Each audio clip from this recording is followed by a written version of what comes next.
We begin the bulletin tonight with the developing story of the murder of Kasipul Member of Parliament Charles Ong'ondo Were.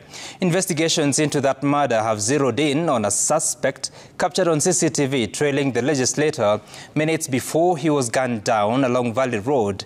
The late MP was shot at least 4 times at close range by a lone gunman who fled on a sports bike waiting nearby.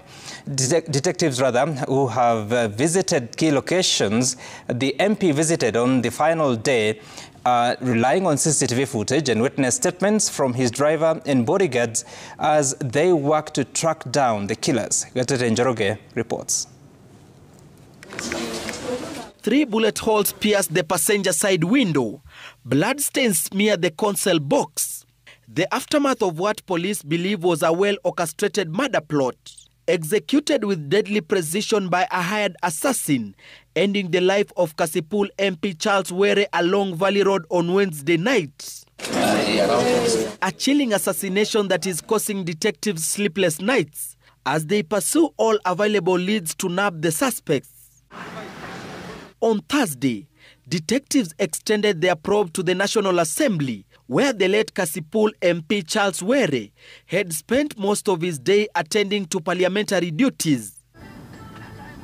According to reports, the MP left Parliament just before 7 p.m, accompanied by his driver and bodyguard. The vehicle was seen heading towards City Hall Way before taking a turn onto Wabera Street.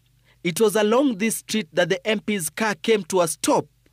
His bodyguard briefly stepped out, walking into an M-Pesa shop where he reportedly deposited 20,000 shillings into the MP's phone. CCTV footage in the area captured a man wearing a hood and carrying a bag who was monitoring the car. CCTV captures the MP and his team leaving the area at 7:19 p.m. and joining Kenyatta Avenue.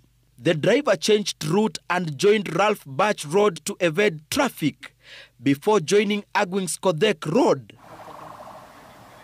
Unaware they were being followed, they joined Valley Road where there was traffic. That same man who had been closely monitoring the MP's vehicle along Wabera Street was later seen riding pillion on a sports bike, tailing the car at close range. At exactly 7:40 p.m, as the vehicle came to a stop at a red light, the assassin made his move. He disembarked, calmly walked around the car and opened fire at point-blank range. 4 shots shattering the passenger window, striking the MP in the chest and hand. In seconds, the killer dashed back to the waiting motorbike. The rider sped off toward Nairobi CBD, vanishing into traffic, leaving behind panic, shattered glass, and a fatally wounded legislator. The MP's bodyguard, who was seated directly behind him, told investigators he was caught off guard by the sudden gunfire.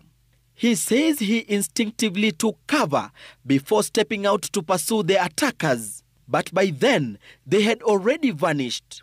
The bodyguard quickly turned his attention to the wounded MP, who was bleeding heavily and pleading for help. Together with the driver, they rushed him to Nairobi Hospital, but it was too late. Charles Were was pronounced dead on arrival. Remarkably, both the driver and the bodyguard escaped the brazen attack unharmed in a hit that lasted less than a minute, carried out on a busy city road. Homicide detectives led by their director Martin Nyuguto, who visited the scene on Thursday morning to reconstruct the events, recovered 3 spent cartridges, which will be subjected to ballistic examination. Later, detectives camped along Wabera Street, where the MP was last spotted before his assailant shot him dead. Police have collected CCTV footage from several shops in the area, which captured the suspect closely monitoring the MP's vehicle as it was parked near an M-Pesa shop. In their pursuit of the killer, detectives have questioned 3 individuals: the MP's driver, his bodyguard, and the M-Pesa attendant.